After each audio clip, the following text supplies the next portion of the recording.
Hello everyone, the narrator की एक नई वीडियो में आपका स्वागत है। आज मैं आपके लिए रेडिट से कुछ ऐसी स्टोरीज लेकर आया हूँ जिनके ख़त्म हो जाने के बाद भी आप इन्हीं के बारे में सोचते रहेंगे। तो बिना किसी देरी के पहली स्टोरी की तरफ बढ़ते हैं, जिसका नाम है। ये पोस्ट एक औरत ने लिखी है, तो मैं उसी के पर्सपेक्टिव से इसे पढ़ूंगा। I know when my husband is cheating on me. कितनी अजीब बात है कि 60% मैरिजेस में धोखाधड़ी कॉमन है, मगर तुम कभी ये नहीं सोचते कि ऐसा तुम्हारे साथ भी हो सकता है। इस पर बहुत सारे आर्टिकल्स लिखे जा चुके हैं। कैसे पहचाने कि आपका हस्बैंड आप पर चीट कर रहा है, या फिर वो टीवी शोज जिसमें लड़की को पता चलता है कि उसका पार्टनर उस पर चीट कर रहा था और वो फूट फूट कर रोती है। ये सब आर्टिकल्स, टीवी शोज सब कमज़ोर औरतों के लिए हैं। मुझे इन सब की ज़रूरत नहीं, मैं देख कर ही बता सकती हूँ। जिस तरह वो उसके आने से हंसने लगते हैं, उसकी छोटी हरकतों को प्यारा कहते हैं, और सेम वही हरकतें अगर तुम करो तो उन्हें गुस्सा आ जाता है। यहाँ तक कि एक दिन उन्होंने मुझसे कहा कि कैसे उन्हें इस किस्म का प्यार पहले कभी किसी से नहीं हुआ।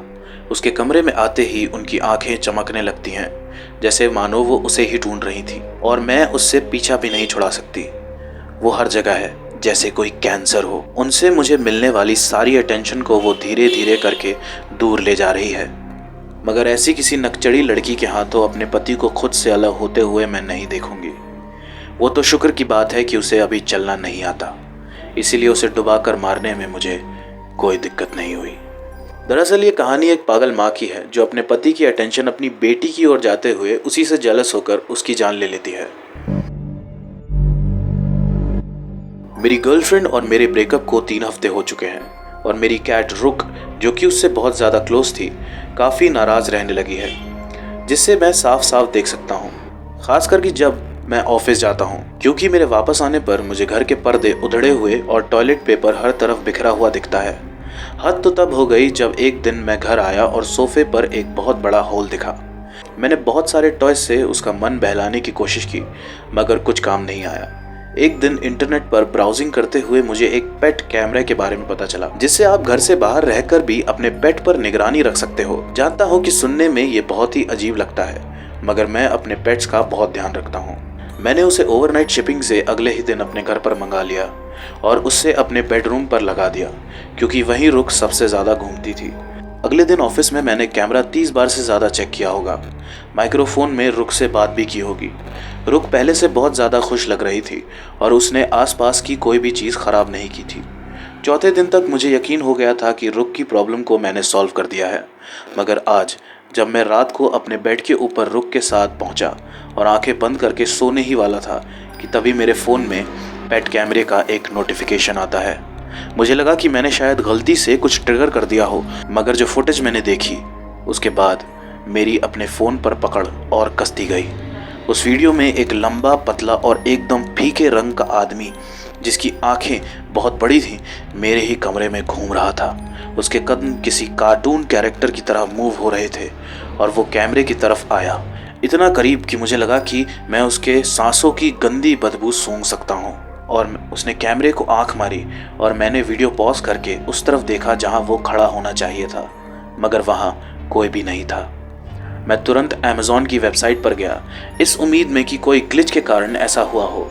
मैंने हज़ारों रिव्यूज़ देखे होंगे, मगर इस चीज़ से रिलेटेड मुझे कुछ नहीं दिखा, सिवाय एक रिव्यू के, जिसमें किसी ने कंप्लेंट की थी कि कैमरा में 15 मिनट्स का डिले है, मतलब वो चीज़ों के हो जाने के 15 मिनट्स के बाद नोटिफिकेशन देता है। मैंने डर के मारे वीडियो को अनपॉज किया और देखा कि वो आदमी बहुत ही अजीब तरीके से किसी कार्टून की तरह झुकता हुआ मेरे बेड के नीचे चला जाता है और कैमरा की तरफ देखकर फिर से आंख मारता है, और कुछ ही देर बाद मैं रुख के साथ कमरे में आकर बेड पर लेट जाता हूँ।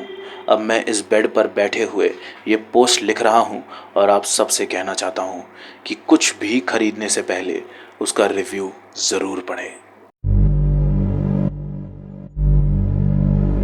कोई भी मेरे पास नहीं आना चाहता जब से वो खौफनाक चीज़ हुई है। पहले सब मुझे पसंद करते थे, पार्क में मेरे बगल में बैठकर फ़ोटो खिंचाते थे, मुझे देखकर मुस्कुराते थे, अपनी गर्लफ्रेंड्स और घर के बच्चों को मेरे पास लेकर आते थे। मगर अब नहीं, जब से वो खून हुआ था तब से। अब वो जब भी पार्क से गुजरते हैं वो मुझे देखते भी नहीं, और अगर देखते भी हैं तो घृणा से। काश मैं उन्हें बता पाता कि मुझे इसका कितना अफसोस है। दरअसल वो मुझे इसके लिए दोषी भी नहीं मानते। उन्हें पता है कि इसमें मेरी कोई गलती नहीं थी, मगर फिर भी वो मेरी तरफ देखना भी नहीं चाहते। मैं बहुत अकेला हूँ। हे भगवान, किसी के साथ बैठकर बस बात करने के लिए मैं कुछ भी देने के लिए तैयार हूँ, मगर ऐसा नहीं होगा। मुझे उसे मरते हुए देखना पड़ा। उन हत्यारों ने उसे लटका दिया और उसके मरने से पहले ही वहाँ से चले गए। मैं ही था जिसने उसकी जान निकलते हुए देखी। उसके चेहरे पर दर्द और दुख मुझे साफ नजर आ रहा था, मगर मैं कुछ नहीं कर पाया। वो डरी हुई आंखें मुझे हमेशा याद रहेंगी।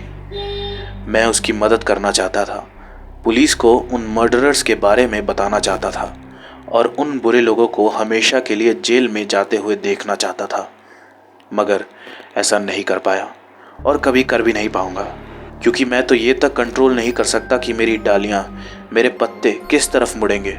वो भी बस हवा से हिलते हैं। मैं बस एक जगह अपनी जड़ों पर खड़ा हूँ, इस हत्या का एक लौता गवाह, एक पेड़। द नरेटर के पास ऐसी कई सारी स्टोरीज हैं जिन्हें सुनने के लिए हमारे चैनल द नरेटर को सब्सक्राइब करें।